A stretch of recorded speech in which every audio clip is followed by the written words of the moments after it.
Hoje vamos falar de um filme de terror e mistério que, apesar de ter sido um título relativamente grande dos anos 2000, muita gente nunca assistiu e não conhece essa história que é muito boa, gente. Sinto muita falta de filmes de terror atuais terem mais esses mistérios, esses enigmas que confundem nossa cabeça. Acho que tá faltando mistério hoje em dia. A Última Profecia, ou The Mothman Prophecies, é um filme de terror baseado em fatos reais, estrelado pelo Richard Gere e que nos apresenta as misteriosas profecias do Homem-Mariposa. Hoje vamos falar tudo sobre esse filme, analisar ele e trazer tudo que tá por trás dessa história, desses eventos reais e lendas urbanas que rondam as profecias do Homem-Mariposa. Então já fica o alerta de spoiler aqui no início do vídeo. Se você é novo por aqui, oi, prazer, eu sou a Baby e aqui nesse canal eu falo de filmes e séries de terror e curiosidades bizarras sobre os bastidores dessas produções assustadoras. Então se você gosta desse mundo do terror, fica por aqui, se inscreve no canal, deixa seu like e seu comentário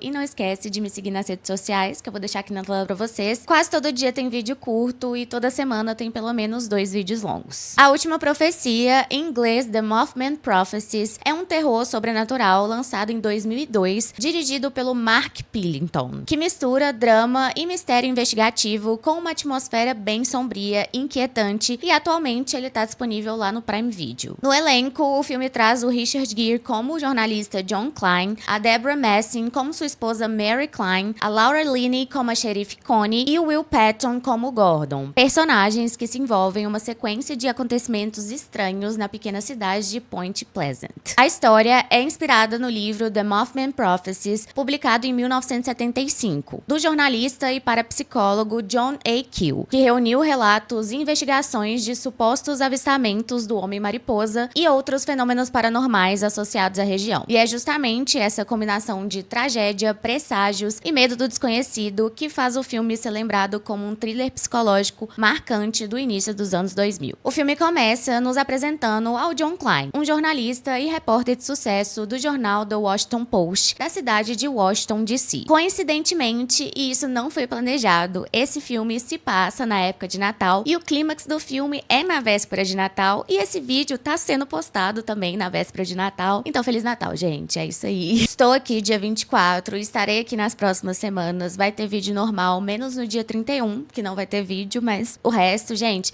aqui não tem férias. Então, se você também não vai ter férias, fica aqui, se inscreve no canal, deixa seu like, fica nesse vídeo que a gente vai ficar junto. Mas enfim, o John e a Mary, nada clichê esses nomes, né? Estão em busca de uma casa nova e maior pra eles comprarem, porque eles queriam começar uma família ali, ter filhos, e é uma fase que o casal tá feliz e pleno e eles só querem aumentar essa felicidade. Eles visitam uma casa grande e bonita e decidem que é aquela casa ali que eles querem, ela tá perfeita, a casa é comprada por eles, mas quando eles estão ali no caminho de volta pra casa antiga, né, porque eles tinham acabado de comprar, ainda tinha que fazer mudança e tudo mais, a Mary, que tá dirigindo o carro, vê o que parece um pássaro, algo grande com asas se aproximando do carro, ela perde a direção e acaba batendo o carro. Nesse acidente, ela bate a cabeça muito forte ali no vidro e eles acabam indo parar no hospital. O John, ele não se machucou, mas a Mary passa por alguns exames e nesses exames é descoberto um tumor no cérebro dela. Um caso raro ali que os médicos só acharam porque ela sofreu esse acidente, né? Ela bateu a cabeça, isso fez com que ela precisasse fazer uma ressonância magnética e aí que os médicos descobriram esse tumor. Ele já estava lá desde antes do acidente. O John, claro, fica devastado com essa notícia. Ele fala que parece que o universo fez de propósito com eles, porque ele viu que eles eram um casal feliz, vivendo uma ótima fase e resolveu estragar tudo. E como tudo que tá ruim pode piorar, o universo vai complicar ainda mais as coisas pro John,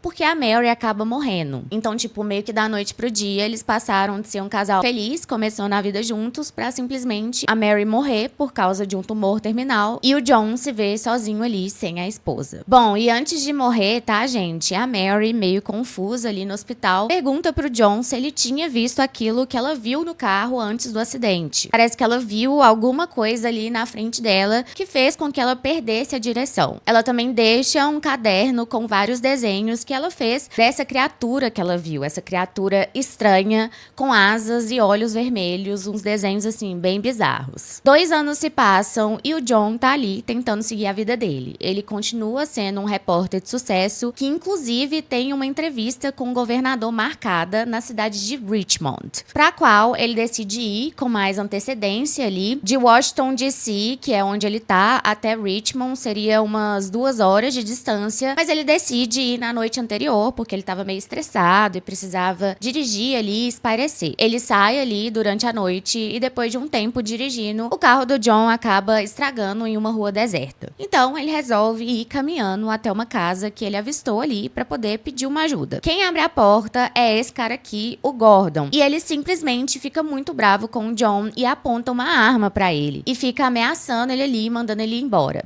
A xerife da cidade, a Connie, chega naquela casa e pede pra eles explicarem o que estava acontecendo. Então o Gordon fala que já é a 3ª noite seguida que o John vai até a casa dele de madrugada e fica rondando ali, incomodando. E tipo, como assim, né? O cara nem mora lá, ele mora em Washington. Tipo, como assim ele tá visitando esse cara todas as noites aqui? Não faz muito sentido. Muito menos pro John, que não faz ideia do que aquele cara tá falando e só fala ali que o carro dele quebrou na estrada e ele tava pedindo ajuda e que ele nunca tinha estado ali naquela casa antes. A xerife Connie acaba levando o John até um hotel de beira de estrada pra ele passar a noite, porque o carro dele tinha estragado, né? Mas ele não tinha cometido nenhum crime, então ela não podia prender ele. Além disso, aquela ocorrência ali não tinha sido algo incomum pra rotina que ela tava tendo ultimamente. Porque ela conta pro John ali no carro que coisas muito estranhas andam acontecendo naquela cidade. O John chega no hotel e ali ele pede informação pro recepcionista de onde no mapa eles estavam. Ele tinha dirigido ali por 1h30, mais ou menos, e tava meio perdido. E aí ele descobre que ele tá na cidade de Point Pleasant, que olha aqui no mapa que eu vou deixar pra vocês. É bem mais longe de Washington DC.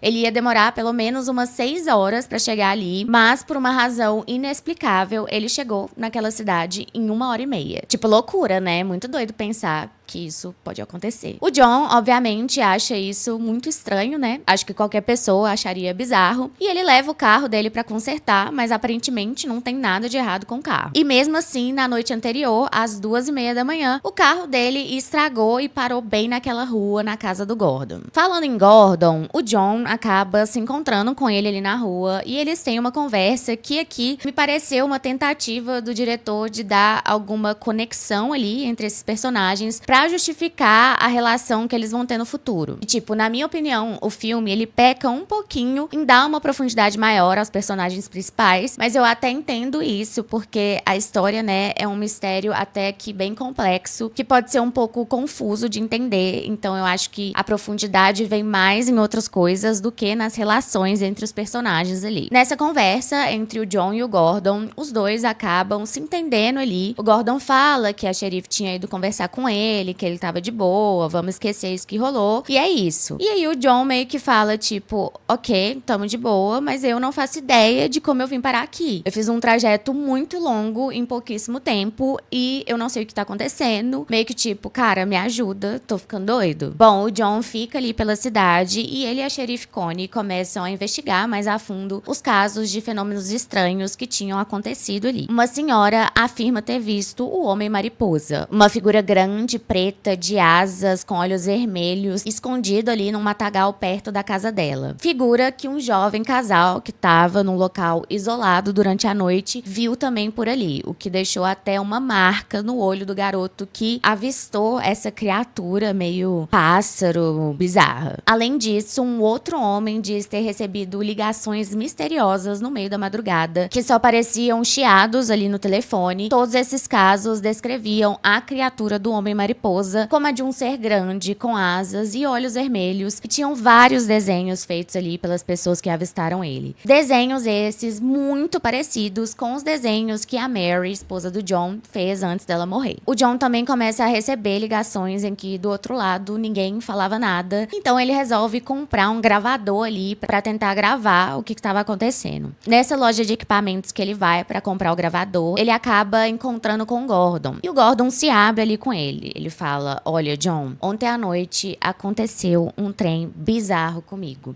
Eu tive uma dor de cabeça muito forte, e aí eu levantei e fui no banheiro pegar um remédio. Quando eu escutei vindo do ralo uma voz que falava, Denver 9, 99 vão morrer. Como assim do ralo, né, gente? Pennywise?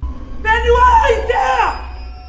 Monstro do inferno! O Gordon diz que ficou escutando por meia hora direto aquela voz saindo do ralo, dizendo: Denver 9, 99 vão morrer. Putz, muito estranho, né? E mais tarde, os dois estão ali numa lanchonete, comendo juntos, quando na TV aparece uma notícia falando que o voo 9 de uma companhia aérea de Denver tinha caído ali na cidade de Denver mesmo e deixado 99 mortos. Ou seja, Denver 9, 99 vão morrer. E aí os dois ficam tipo, como assim, né?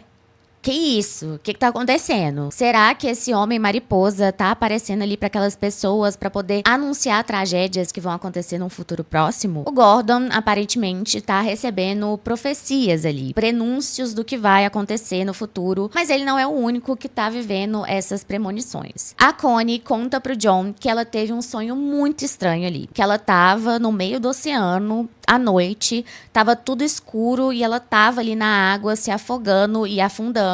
E ao redor dela tinha um tanto de embalagens de presentes ali, mas ela não conseguia se agarrar a nada e foi só indo pra escuridão e afundando cada vez mais, até que ela ouviu alguém sussurrar no ouvido dela a seguinte frase: acorda, número 37. E ela acordou, mas ela disse que esse sonho foi terrível e muito assustador. Enquanto isso, o Gordon tem um novo encontro ali com o Homem-Mariposa. E nesse encontro, a criatura diz se chamar Indrid Cold. E ela dá outra previsão ali. Em um lugar desse tamanho, Equador, 300 vão morrer. E o que acontece ali? Logo em seguida, a gente vê a notícia de que 300 pessoas morreram em um terremoto no Equador. E coisas cada vez mais esquisitas vão acontecendo em sequência. O John recebe uma ligação do Gordon e o Gordon fala que o tal de Indrid Cold, o Homem-Mariposa, tava ali do lado dele. Então aparece no telefone ali uma voz meio estranha e distorcida, falando coisas pro John que ele não poderia saber. Tipo, coisas íntimas e também adivinhando coisas como onde que ele morava, onde que ele nasceu e até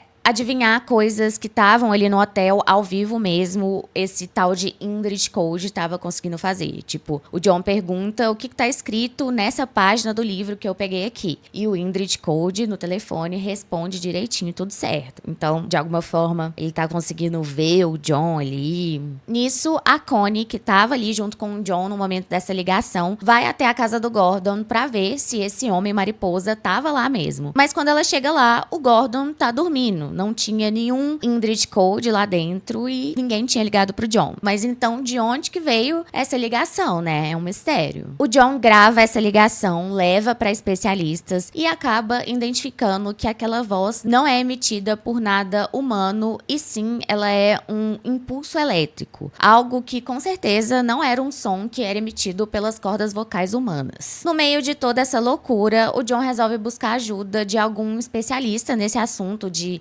aparições do Homem-Mariposa, ligações estranhas, fenômenos paranormais, e ele vai para outra cidade se encontrar com o Alexander Lick. O Alexander é um escritor que já publicou alguns livros sobre o Homem-Mariposa, e ele conta pro John que ele era professor de física numa excelente universidade, ele tinha uma carreira super sólida, até ele começar a ouvir vozes que viraram mensagens e previsões de desastres vindas de uma inteligência externa que estava se comunicando ali com ele. Ele fala que chegou a gravar essas vozes e tentou impedir uma tragédia. Mas ninguém acreditou, as pessoas da tragédia morreram de todo jeito e tudo isso acabou com a vida dele, porque ele foi investigado, porque acharam que ele tinha alguma coisa a ver com a tragédia, ele foi quase preso, a esposa se divorciou dele, os filhos se afastaram e ele chegou de passar anos em um hospital psiquiátrico. Ou seja, o Homem-Mariposa tinha praticamente destruído a vida do Alexander. Por isso ele é bem direto com o John. Essas mensagens sempre acabam sendo mal interpretadas e a busca por respostas pode destruir uma pessoa. E o que vale mais? Ter prova de que aquilo existe ou continuar vivo tendo uma vida normal. O Alexander completa que ele virou as costas pra isso há anos, porque tem coisas no mundo que a gente simplesmente não consegue entender e dar uma explicação. O Alexander também explica que o Homem-Mariposa não é uma criatura fácil de catalogar, e ele é um fenômeno que atravessa várias culturas e simbolismos. Algo ligado ao medo, ao desconhecido, a uma presença que aparece quando algo grande e terrível tá pra acontecer. Ele também deixa bem claro pro John John que ele não tem como provar nada do que ele viveu. Não existe uma evidência de laboratório que encerra essa discussão de existe ou não existe. Ainda assim, ele insiste que a falta de prova não significa que o fenômeno é uma invenção. Para explicar isso, ele usa uma comparação simples. Tem coisas que a gente não enxerga, mas a gente sabe que existem pelos efeitos, tipo a eletricidade. E aí vem a parte mais importante. O Alexander diz que muita gente interpreta o Homem-Mariposa ou o Indrid Cold como uma entidade avisando que algo terrível vai acontecer, um alerta bondoso para salvar vidas. Mas ele não compra essa ideia com facilidade. Para ele, pode ser que aquilo não esteja tentando ajudar no sentido humano da palavra. Pode ser só um fenômeno que aparece antes das tragédias e que se comunica do jeito que consegue, de uma forma incompleta e confusa. E quem tenta transformar isso em uma mensagem certinha, tipo, isso é um aviso, eu preciso impedir tal coisa, acaba entrando numa armadilha. Quando o John tenta perguntar por que será que ele virou um alvo ali, o Alexander sugere que não é porque o John é um escolhido ou alguma coisa do tipo. O que acontece é mais parecido com um efeito de atenção. O John passou por um trauma enorme ali, a morte da Mary. Ele ficou obcecado, ele começou a investigar muito o Homem-Mariposa e, segundo o Alexander, é como se o fenômeno respondesse a quem presta atenção nele. Quanto mais a pessoa tenta entender, mais ela é puxada para dentro desse ciclo. Telefonemas, pistas, coincidências, previsões, até o ponto em que a vida da pessoa começa a girar toda em torno disso. O Alexander ainda dá uma dica que ajuda a entender por que tudo é tão nebuloso. Ele sugere que a gente pode estar lidando com algo que não cabe da nossa forma normal de enxergar o mundo. Então, cada pessoa traduz aquilo de um jeito. Para alguns parece um demônio, para outros parece ET, para outros é um presságio, para outros uma alucinação. Ou seja, o erro pode estar em tentar encaixar o fenômeno numa etiqueta única, como se fosse uma criatura simples com uma motivação fácil. Na visão do Alexander, essas entidades até podem ver coisas que a gente não vê, como se enxergassem um pouco mais adiante no caminho. Mas isso não quer dizer que elas vão explicar com clareza e nem que elas estejam do nosso lado. Eita, né, gente? Que doideira. De volta a Point Pleasant, o John fica sabendo que o Gordon não tá muito bem da cabeça. Ele tinha largado o trabalho e tava se isolando cada vez mais. Ele fala pro John que tá escutando sempre o Homem-Mariposa agora e que esses fenômenos que as pessoas não acreditam são todos reais. Nessa mesma noite, durante a madrugada, o John meio que vê o espírito da Mary ali do lado dele. Então fodeu, né? Agora ele tá vendo até espírito, alucinação. Esse Homem-Mariposa tá mexendo com a cabeça dele. E logo em seguida, o telefone dele toca. E é o Gordon, gente, falando um tanto de coisa estranha, dizendo que ele era real, que o Indrid Cold era real e que eles vão ver ele em breve, ele vai perceber e...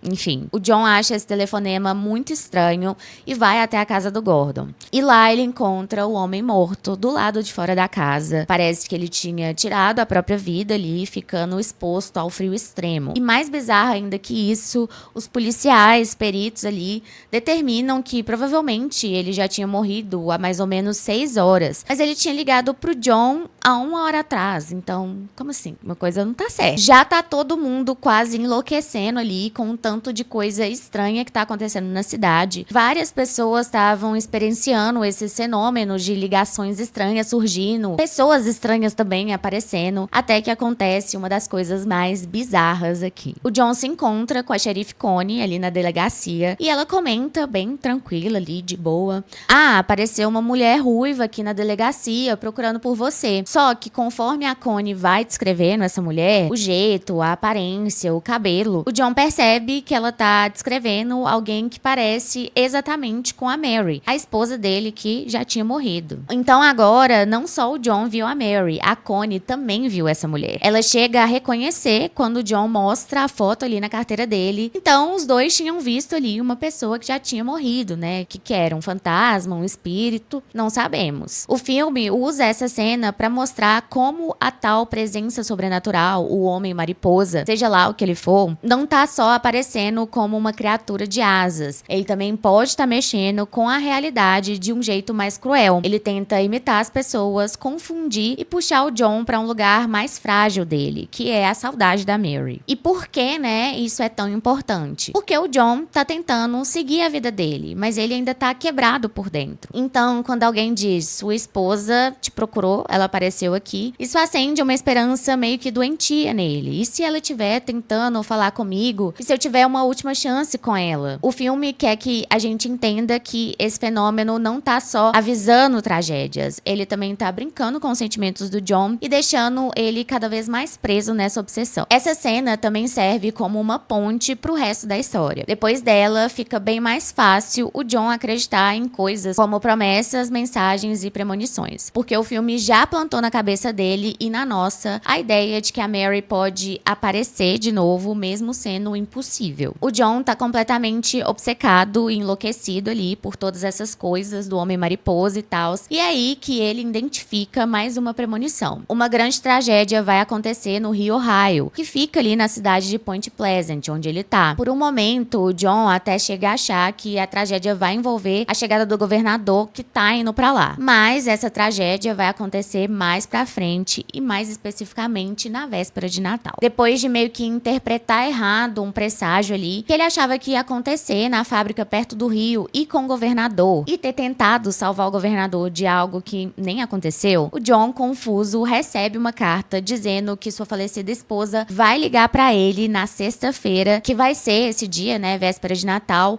ao meio-dia. Só que ela vai ligar pra ele lá na casa dele de Washington, D.C., e não ali em Point Pleasant. E o John, claro, obcecado com essa ideia de ouvir a voz da esposa mais uma vez, retorna pra sua cidade pra poder esperar essa ligação, que é uma distância ali de mais ou menos 6 horas. Ele chega até Washington, D.C. e fica ali, sentado perto do telefone, olhando pro relógio, esperando o impossível acontecer. E isso é importante porque mostra que o luto dele virou uma brecha, uma porta aberta pra ele acreditar em qualquer coisa, mesmo sabendo racionalmente que não faz sentido. Mas pouco antes de dar meio-dia, quem liga é a Connie. E isso muda completamente a energia da cena, porque a Connie é o oposto do fenômeno. Ela é humana, real, concreta, e ela tá tentando puxar o John de volta pro chão. Ela liga preocupada, fala pra ele não ficar sozinho, convida ele pra passar o Natal com ela e a família, e ainda fala que já comprou uma passagem pra ele de avião, pra ele chegar mais rápido. No fundo, é como se ela tivesse oferecendo uma saída emocional pra ele, tipo, vem cá, para de alimentar essa obsessão, você não precisa passar por isso sozinho. E super rola um clima ali entre eles, uma conexão ali ao longo do filme. Só que o John tá tão preso na ideia de uma última chance com a Mary que ele fica dividido. E a Connie, com um choque de sinceridade, tenta cortar a fantasia que tá acontecendo ali. Ela lembra que a Mary morreu e que mesmo que o telefone toque ao meio-dia, aquilo não vai ser a esposa dele de verdade. Essa ligação da Connie pro John é essencial porque ela funciona como um último aviso racional. A Connie tentando impedir que o John caia numa armadilha emocional que pode destruir ele. Dá meio-dia, o telefone toca e o filme segura esse momento como se fosse um teste de fé ao contrário. Você sabe que o John quer atender porque ele quer desesperadamente ouvir a Mary, nem que seja por alguns segundos, mas você também sabe, entende e sente que atender seria assinar um contrato com aquela entidade e talvez ir pro fundo do poço. E o John escolhe não atender. Só que ele não escolhe de um jeito calmo. Ele entra em pânico, ele arranca o telefone da tomada, puxa o fio, quebra o trem ali como se destruir o objeto pudesse destruir toda a tentação de atender. Só que aí vem o detalhe mais sinistro. Mesmo com o telefone destruído e fora da linha, ele continua tocando. É o filme ali falando na nossa cara que o Homem-Mariposa, ele não depende de eletricidade normal, de rede, de nenhuma explicação lógica. Ele invade a realidade do jeito que ele quer. E isso empurra o John pra decisão final. Ele pega as coisas dele e volta correndo de carro mesmo pra Point Pleasant. Porque ele entende duas coisas ao mesmo tempo. Primeiro, aquilo não é a Mary. Segundo, se o fenômeno é capaz de fazer um telefone quebrado tocar, então a ameaça é maior do que ele imaginava e talvez a tragédia que estava sendo anunciada esteja perto de acontecer. Ele tá ali chegando na cidade, é véspera de Natal, tá tudo iluminado, com presentes, um trânsito infernal, aquela sensação de normalidade de uma noite de Natal. Natal. O lugar parece seguro, festivo, mas a tragédia já tá anunciada. O John começa a ligar os pontos sobre o presságio que ele recebeu, aquele sobre o rio Ohio. E ele percebe que a ponte Silver Bridge, onde ele tava ali agarrado no trânsito naquele momento, pode ser o local do desastre. A Connie, ela também tá ali e o caos simplesmente começa. Engarrafamento, gente presa, a estrutura da ponte começa a ceder, começa a cair ali, tá muito engarrafamento, a galera tá presa, e aí o John e a Connie começam a entrar num modo de tentar tirar as pessoas ali da ponte, mandando todo mundo correr. A gente vê ali que o universo, o destino, o Homem-Mariposa, seja o que for,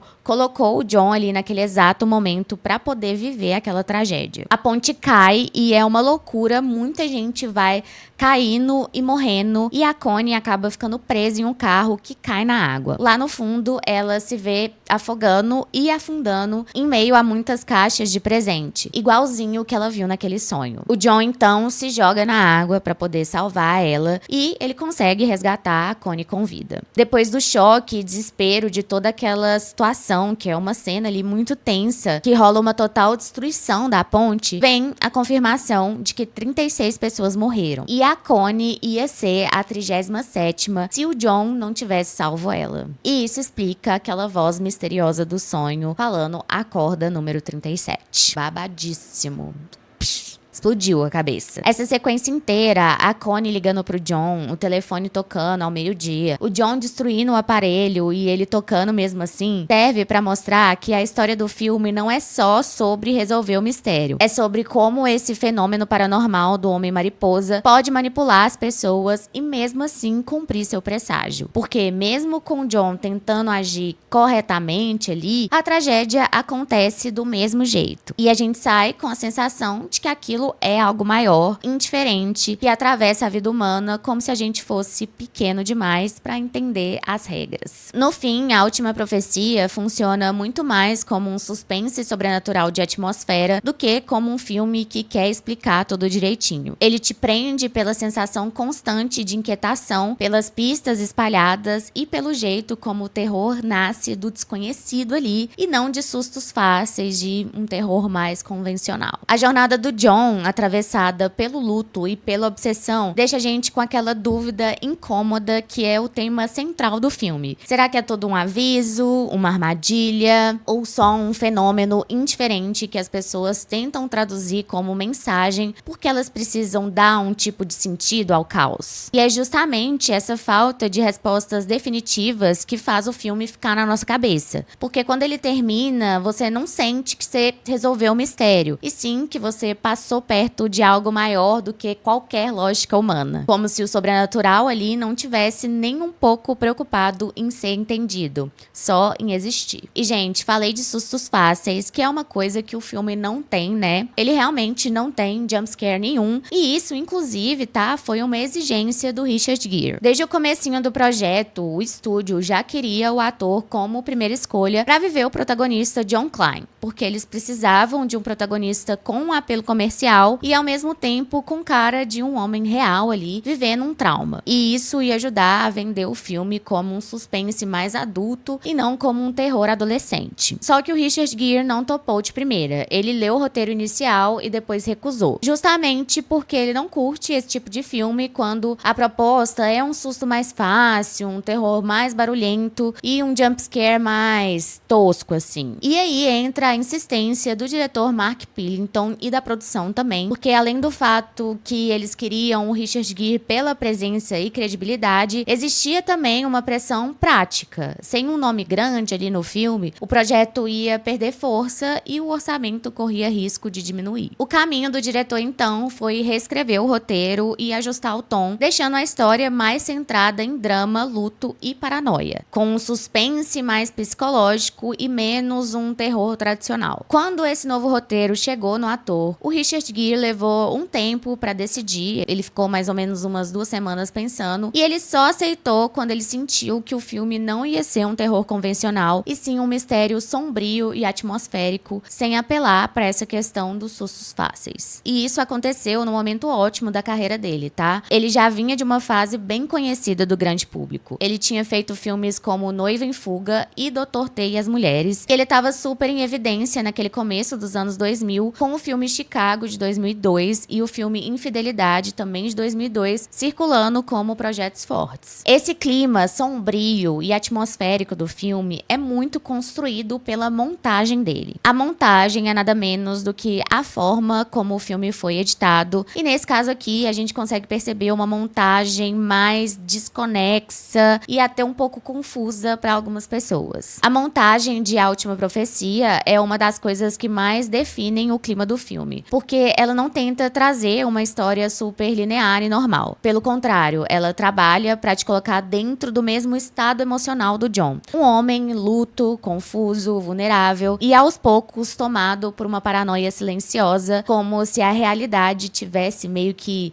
desencaixando. Por isso, o filme tem um ritmo diferente do suspense tradicional. Em vez dele explicar tudo direitinho e ir entregando as respostas de uma forma organizada, ele prefere te conduzir por sensações, por pistas soltas e por uma tensão constante, que cresce justamente porque você nunca se sente totalmente seguro do que tá vendo. E é aí que entra o estilo do diretor, o Mark Pillington, que tem uma linguagem muito ligada à ideia de colagem, de juntar imagens e sons de um jeito que elas consigam criar significado pelo impacto, pelo contraste, pela sugestão e não só pela narrativa certinha de causa e efeito. Na prática, isso acontece em cortes secos, em pequenas quebras no fluxo das cenas, em momentos em que o filme parece meio que pular um degrau, como se estivesse faltando uma peça de propósito. Além disso, a montagem também tem aproximações repentinas, umas transições que não são totalmente confortáveis e um uso muito forte de detalhes visuais e sonoros que voltam o tempo todo. Com isso, o filme dá pra gente a sensação de que algo tá sempre prestes a acontecer, mesmo quando aparentemente não tá acontecendo nada. Ao mesmo tempo, a montagem do filme aposta bastante em informações incompletas. O filme raramente te entrega a criatura de forma clara e direta. Ele prefere sugerir um ruído ali, um reflexo, um recorte rápido, um enquadramento que evita mostrar o todo ali. E logo depois, ele corta para aquilo que realmente interessa na proposta do filme, a reação humana. Ou seja, ao invés de transformar a história em um monstro aparecendo, ele transforma em o que